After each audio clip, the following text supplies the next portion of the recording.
بسم اللہ الرحمن الرحیم۔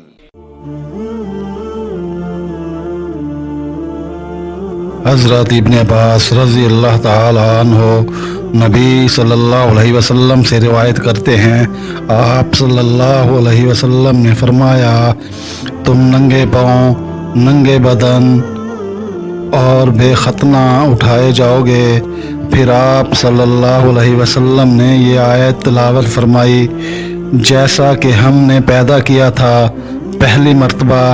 ہم ایسے ہی لوٹائے جائیں گے۔ یہ ہماری طرف سے ایک وعدہ ہے جسے ہم پورا کر کے رہیں گے، اور روز قیامت سب سے پہلے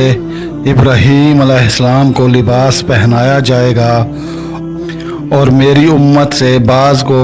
جہنم میں لے جانے کے لیے پکڑا جائے گا، تو میں کہوں گا یہ میرے امتی ہیں، یہ میرے امتی ہیں، تو وہ کہے گا آپ صلی اللہ علیہ وسلم کے بعد یہ لوگ اپنی ایڑیوں کے بل پھر گئے تھے، تو میں بھی وہی کہوں گا جو نیک بندے عیسیٰ علیہ السلام نے کہا تھا، جب تک میں ان میں تھا تو میں ان پر نگران تھا۔